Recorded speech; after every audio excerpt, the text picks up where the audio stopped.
So welcome back to episode 3 of the Book of Boba Fett. The first 2 episodes actually have been some very, very solid episodes. The first episode had some mixed reviews from Star Wars fans. Some thought it was a little slow, a little boring, a little underwhelming with the Sarlacc pit. I actually enjoyed the Sarlacc pit. I enjoyed the first episode. I thought it was great. And then also, because I'm constantly looking around YouTube, watching the reactions and gauging the reactions on social media. And one of the other things that was mentioned is the flashbacks, the going back and forth between the current time and the flashbacks and how that's being done here in this particular series. It's not bothering me as much, but I can understand if it would bother others, the going back and forth between the 2 different times.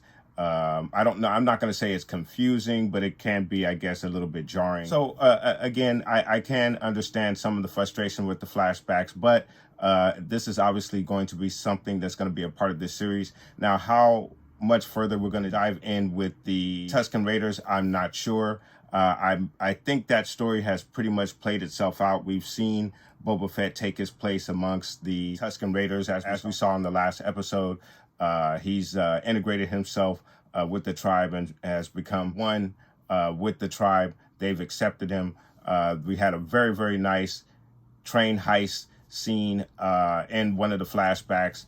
We also got to see Black Chrysanthemum, who is from the comic books. I actually saw the Vader comic book where that character was portrayed in, and I totally forgot about it. Even seeing him on the screen, it didn't occur to me that that was the same character. I was just shocked and amazed at this character that we were able to see in that second episode. And gauging the reactions that I saw around on YouTube, everybody, whether you knew who he was or didn't, was very excited to see that particular character. And we are very excited to see what that character is going to do going forward in this particular series, guys. So just absolutely amazing job that they did on that Wookiee, as well as the job that they did with the CGI on the Hutts. I thought the Hutts looked really, really good. Obviously, we saw the Hutts come in. They were the kind of the unknown. What I did not know, I just found out recently, is that Vader actually killed the Hutt Council, took them out. So up to this point, I guess there would not have been, we could have assumed that the Hutts were all wiped out. Obviously, that's not the case with the 2 cousins showing up here. And then also, Jabba has a son. I forget his son's name, but Jabba has a son also who should be out there still. His fate has not been told in any of the media that has come out in Star Wars. I believe the last we saw of him may have been in the Clone Wars. So it'll be interesting to see if Jabba's son shows up or gets a mention in regards to what his fate is to this point in this series. So last episode was really, really good. Excellent episode. It was almost about an hour long there, guys. So I really enjoyed that episode. But guys, we're going to go ahead and not waste any more time and get into this episode 3, the Book of Boba Fett. After the same barge disaster, there was a power vacuum. Then Fortuna assumed Jabba's mantle.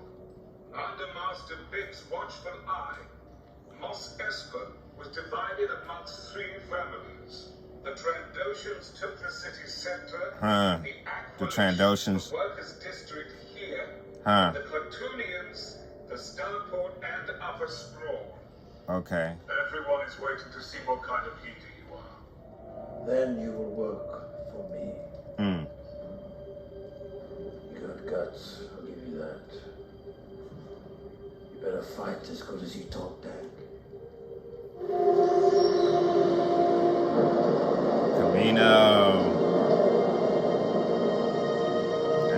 lot with Camino in this series. This is where he saw his dad taking off.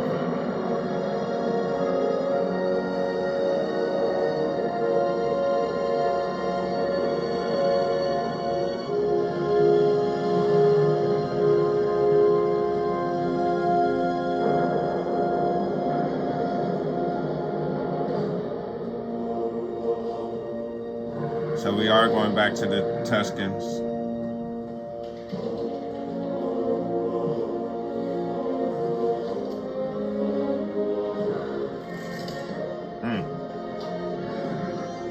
Where's Isley?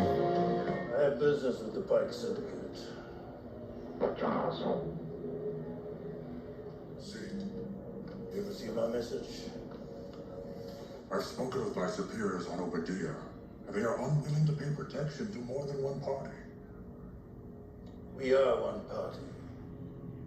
I'm collecting Who is- on behalf of the Tuscans of the Dune Sea. The Kentan Striders have already collected protection money for the same territory you lay claim to. We are happy to do business with either party, but we do not want to be taken advantage of by paying protection to both. I'm sure you understand. Wow, stop. It's on now. It's on with the biker gang.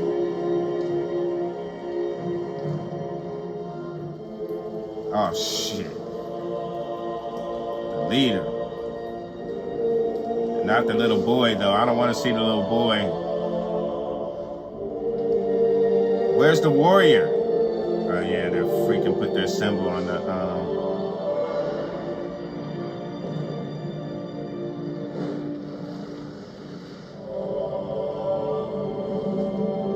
Damn, no. I'm glad they didn't show the little boy. Wow, he's gone too. Where's the warrior? Oh, shit! Damn! Damn! How'd he get in there? Is this a dream? Damn!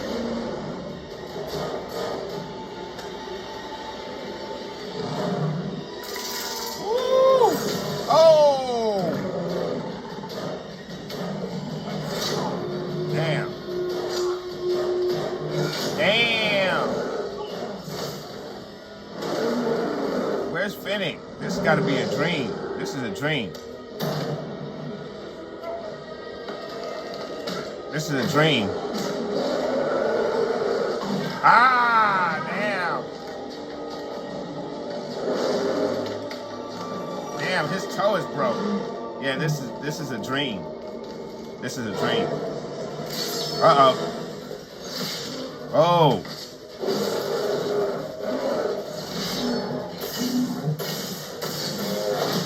Damn.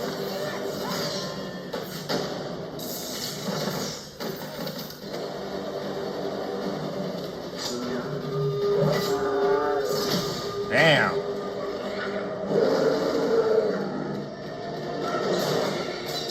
Whoa. Damn.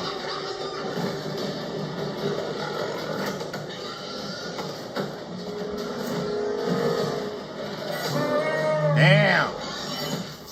Woo.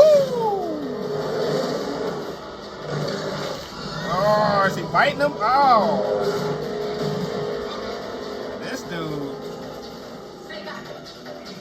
Finnick. Uh-oh. Uh-oh. Watch out. He ain't all the way down.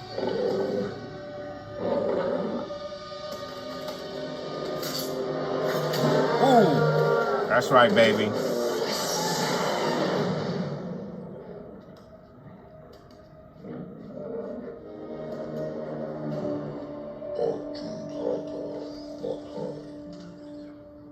Go on.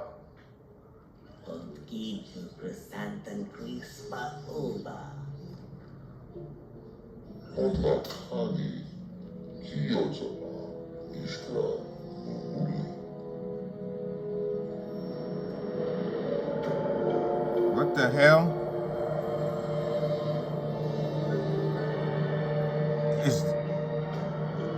that a Rancor? It's a Rancor. Oh, my boy! Is that Danny?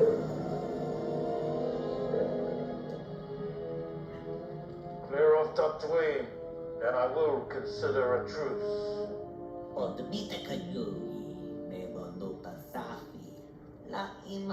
Here's something you should know. Say your piece. We both lied to. This Terry has already been promised to another syndicate. Promised by who?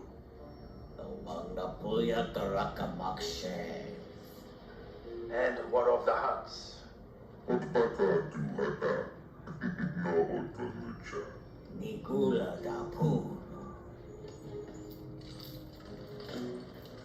Here is your prisoner. I offer him back if you renounce all claims to Jabba's legacy on Tatooine.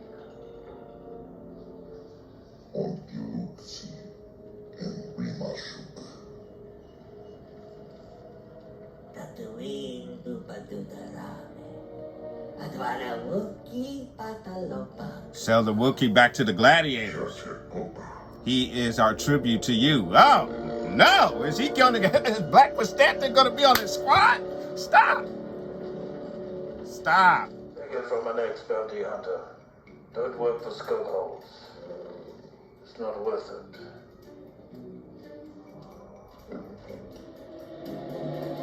Let Black Stanton go. I got a Rancor.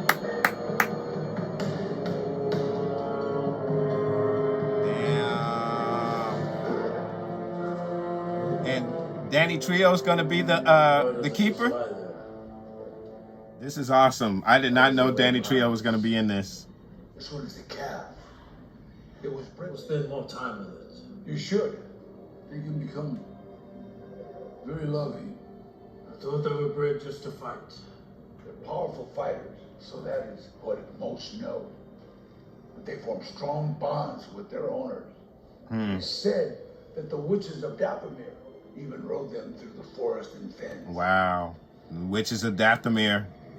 I want to learn to ride this one. You what?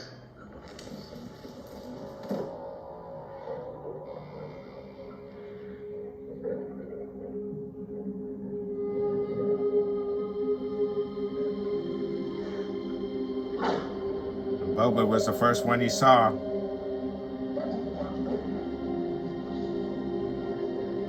worry. You'll be back. That's nice.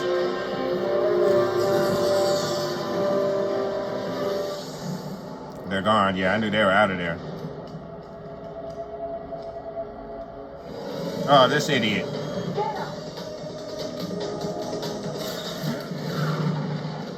Boba. Where is he? He's with the Pikes. With the Pikes. He's gone. Wow.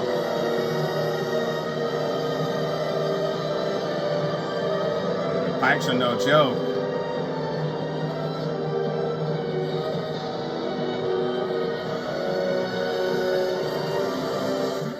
They're going to war.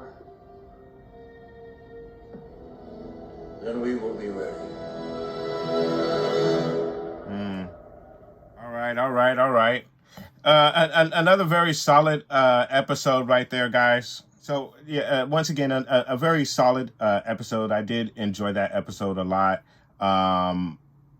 Devastating what happened to the Tusken Raiders. I wasn't sure if we were going to go back to the Tusken Raiders. I wasn't sure if there was any more to that story. Obviously, there was. And I think we're getting closer to the source of Boba's reasoning for wanting to take over this territory.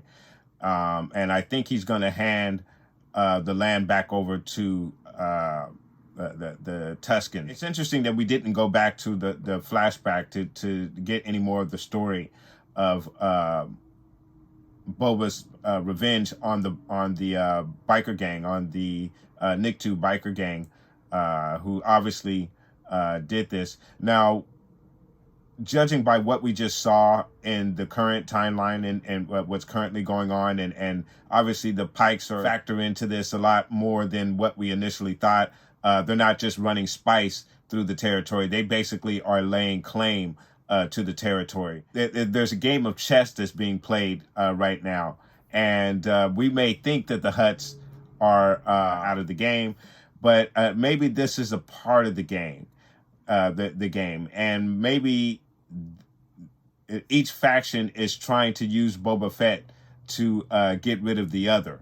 So, and of course, the mayor, obviously, who seemed to be at one point a big major player in this. And then, judging from the second episode, he may just have been a small part of it. Now he's looking like more of a bigger part of it. But obviously, there's some alliances that have been built with the Pikes and the mayor. It's going to be interesting to see what's going to happen going forward with the story and how Boba Fett is going to handle this situation with the Pikes being a lot more than what they claim to be. Now, what's also interesting is that how would Boba not know the Pikes' influence on the territory if he was already dealing with them during the time when he was a Tusken Raider? So it's a little interesting that he's just now becoming aware that the Pikes are obviously a much bigger player in this than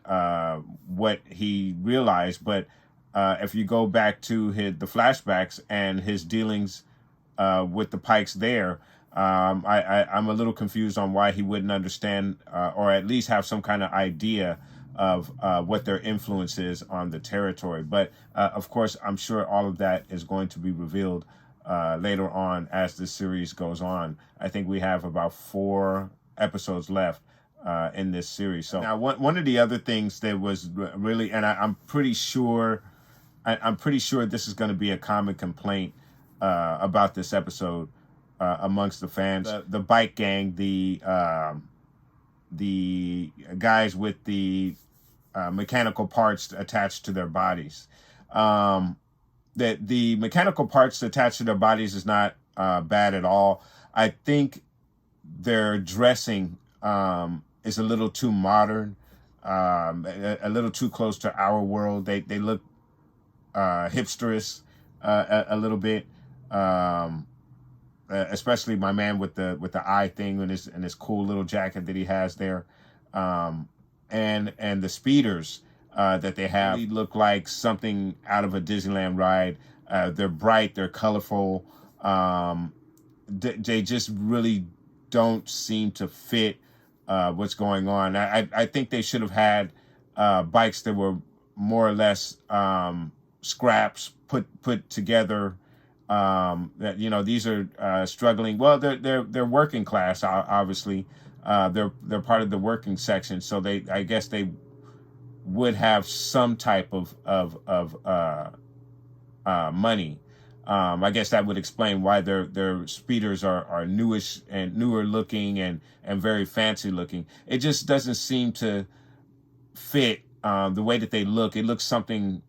It just doesn't seem to fit what's going on. And then also the speeder chase that we had there with the mayor's Domio. Very slow, methodical chase. There were some really interesting parts in it where the robot spun out and it hit the carriage. I thought that was cool. But for the most part, it was a very slow, clunky chase and really didn't look that convincing. So, that was a little disappointing. Then the highlight of this particular episode is to see Danny Trejo as the Rancor trainer, and looks like he's going to be a part of the show, which is absolutely awesome. I had no clue that he was going to be a part of this show, and especially for him to be the Rancor trainer is just absolutely awesome. So it looks like we're going to get a lot with him, and of course the Rancor that was gifted to Boba from the Hutts. So now Boba Fett has a Rancor, which is really, really interesting and fascinating. And we're obviously going to probably get a look at the training of a Rancor and get more depth into the Rancor and what they're all about. We actually got a lot from Danny Trejo right there. They're actually peaceful creatures and not the vicious monsters that they were depicted to be in the Return of the Jedi. Really, really interesting and very cool that we got to see the Rancor and to see Boba Fett get his Rancor. And then that scene with Black Chrysanthemum, wow, that was absolutely awesome. It's interesting that he was able to walk right up into the palace, go right up to the Bacta tank and pull Boba Fett out of the bath. I mean, he could have just shot him while he was sleeping, if that was the case. So, but I guess for dramatic purposes, they needed to have a fight as opposed to him just walking in there and assassinating him.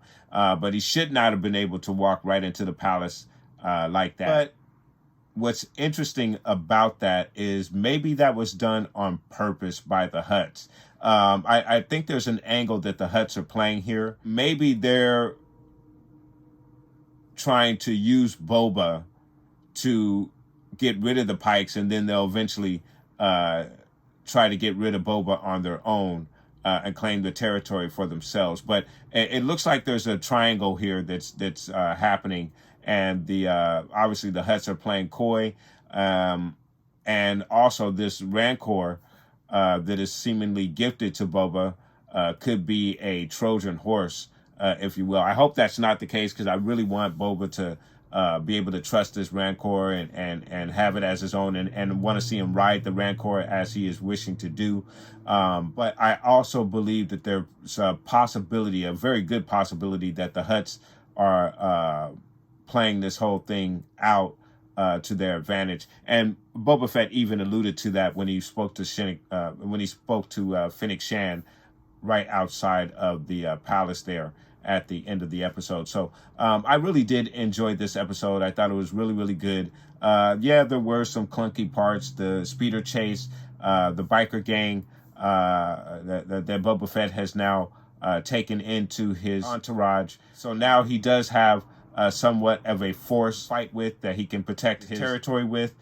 But it just, these guys, I don't want to say that they seem out of place, but they do seem a little bit out of place, just a little bit too modern for everything else that we've seen in this particular series. So we'll see how they go going forward. Hopefully they will grow on me a little bit. And it wasn't that I thought that they were horrible in this series. It's just more or less their look is a bit off-putting. But of course, again, we'll see how that goes, how that is going forward. And I'm going to go ahead and score this episode, and I'm going to score this episode an 8.5 out of 10. Again, I thought it was a very solid episode. However, there were some clunky parts for me. The speeder bike chase, as I mentioned, and then also the biker gang that Boba Fett has taken into his entourage. It just feels a little too modern to me. But those would be my only complaints about this particular episode. The devastation of the Tusken Raider camp was very sad, very tragic. And obviously, I would like to see the conclusion of what happens there in the flashbacks. So obviously, we do have some more flashbacks coming to us. And then it'll also be interesting to see what the Hutt's angle is in all of this, and how Boba Fett is being pitted against the Pikes, and what the Pikes are actually, what their angle is as well. It seems as though that they're making a power play for this territory over Boba. So we'll see how all of that comes out, guys. But let me know what your thoughts are in regards to this episode. Did you enjoy this episode? How did you feel about the biker gang that Boba Fett is taken into his entourage? Did you feel like they were a little too modern like I did, and their speeders as well? Did they look like Disneyland vehicles to you? Or did you feel as though that they did fit the universe and had no problem with it? I definitely would like to know what your feelings are in regards to that. And then, of course, in regards to the speeder chase that we got there, did you also feel that it was clunky as well, a little slow and methodical? And then, of course, how did you feel about the battle between Chrysanthemum and Boba Fett? And do you think that that attempt on Boba Fett's life wasn't necessarily a full-on attempt on his life, but perhaps maybe it was a way to engage Boba Fett and kind of get him to do what the Hutts are needing him to do, and maybe that's possibly to take on the Pikes and remove them from the territory so the Hutts can go ahead and move on in on muscle in on Boba Fett. So let me know what your thoughts are. What is the Pikes' roles in all of this? What angle are the Hutts playing? And then, of course, do you think that Boba Fett knows a lot more than what we're seeing from him? Because as I had mentioned, he's already dealt with the Pikes previously with his time as the Tusken Raider, or with the Tusken Raiders. So he's got to know what their influence is on the territory. And maybe now, and they obviously should know who he is if he has been the main negotiator during this time, again, with the Tusken Raiders. So let me know what your thoughts are in regards to. And then, of course, catch me next Wednesday for the 4th episode of this series, guys. And I want to thank you guys so much for watching. Please like and subscribe. And, of course, guys, from the Father to the Son to the Obi-Wan Force Ghost, may the Force be with you always.